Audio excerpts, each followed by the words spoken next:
Hi guys, thank you again for tuning in to my video blog. I know it's been a little while, but I think I'm still making that 1 month mark. So thanks again. And today I'm going to be talking about a topic that one of my subscribers actually requested. So thank you, Gina, for this awesome question. Let's get started.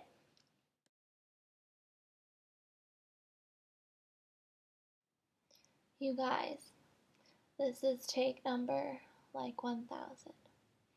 And no, this is not chocolate, it is a birthmark. No, I'm just kidding. Not about that.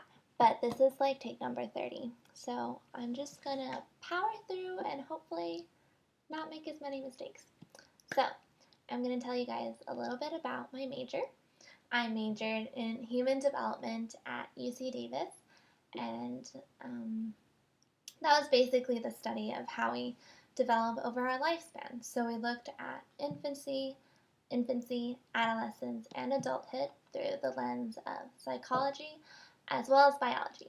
It was a great major, and I really enjoyed it. I think it gave me a solid foundation for applying for speech language pathology, because I think that out of the many majors that are out there, human development is definitely relatable to the field of speech language pathology.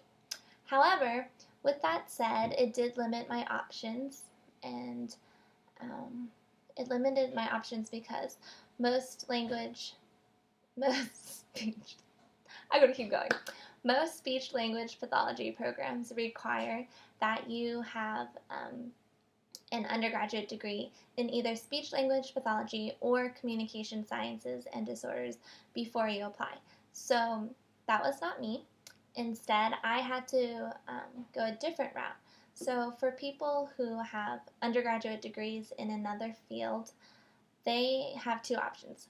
You can either apply to an extended master's program or a post-baccalaureate program. I am a huge advocate for extended master's programs because, one, you don't have to switch your major, so that's really nice, and two, you only go through the application process once, and I'll explain that a little bit later.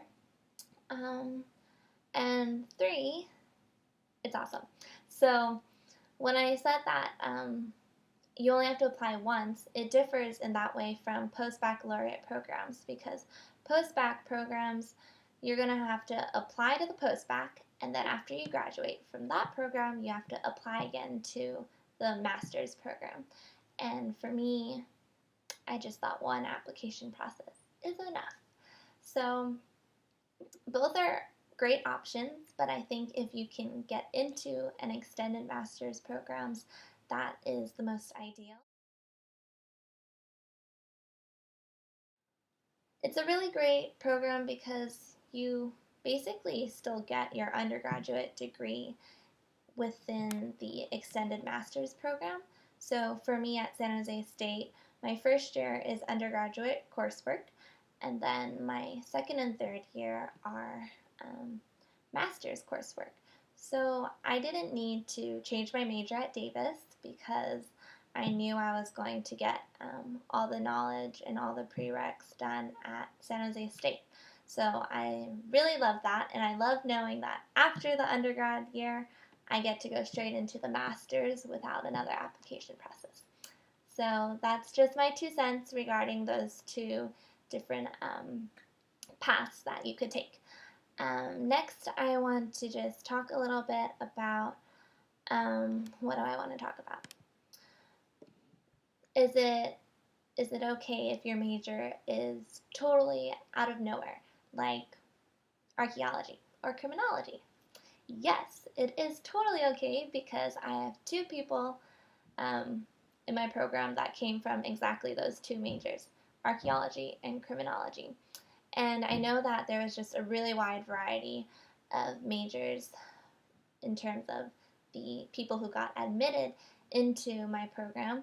So even though a majority were from kind of the psychology, human development background, we did have a lot of people who were from other backgrounds. So actually my whole entire cohort was basically um, basically people who have their undergraduate degree in something other than speech language pathology or communication sciences and disorders. So I hope that was helpful. I might be forgetting some things. If so, I'm going to make another section so that I can keep this section. Okay, thanks guys for watching, and please comment below if you have any questions, and I'll be sure to try and answer them in my next video. Okay, time for my monthly update. It's been a great first month getting to know my professors and my classmates more.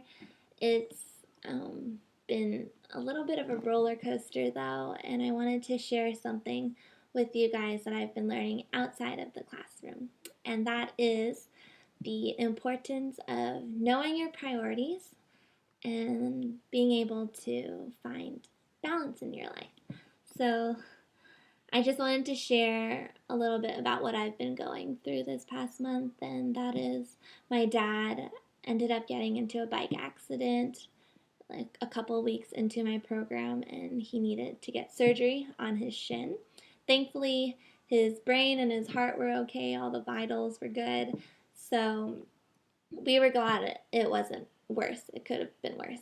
So yeah, that happened, and it was kind of a curveball for me because I wasn't expecting to go home every weekend, but I ended up doing so because I really wanted to take care of my parents. And it got to the point where I was asking myself whether I should be going home because it was taking away from my studies. And yeah, this has always been something that I struggled with. At UC Davis, I was such a, I guess, studious, you could say, but maybe not in a healthy way. Yeah, I was just a really studious student that didn't have much of a social life and stressed out a lot about her grades. And that's not the person that I want to be. I definitely see how detrimental it can be to value school so much that if you don't get the grade you want, it tears you apart. And that's where I was a couple of years ago. And it's something that I'm continuing to work on, just being able to balance life. And I wanted to just share that with you guys that, at the end of the day, school is important, but relationships are more important. People are more important because ultimately, even my field of speech language pathology is about taking care of people. It's not about getting good grades. It's about being able to connect and care for someone and help them. So, I'm not saying that you should neglect your studies, but there's definitely a balance that needs to be had. So for me, even though I was debating whether or not it was worth it or whether or not I should be going back home to take care of my parents, I knew that it's okay if I maybe spend a little bit less time on my homework, or it's okay if I don't get that A plus, if I get an A minus, because my dad needs help and my mom needs help. So I decided to make the trade-off and not do as well in my class, but be able to take care of my parents.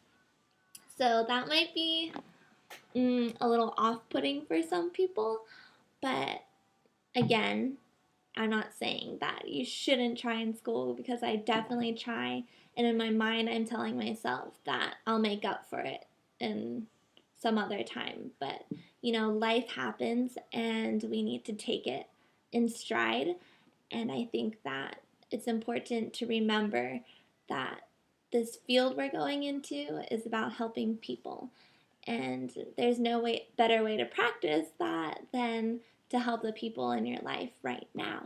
So yes, that's my 2 cents that I wanted to share with you guys, and I'm really grateful for the friends that I have and my boyfriend for being able to remind me that school isn't everything, even though it's important. So that's something I'm working through. I had my first 3 midterms this past month, and I think I did okay. And I'm going to be able to stay in this program. And I'm learning a lot. I take time to understand the material, even though I might not get that A+ on the assignment because I didn't have enough time at the moment. I'll be sure that I understand the material before the test because I do think it's important to know your material and be able to be a knowledgeable clinician in the future. So, yeah, I just want to encourage everyone that's listening to find that balance between, working hard but not forgetting the other beauties in life. So, thanks for watching again, and I hope you guys have a great week. Bye.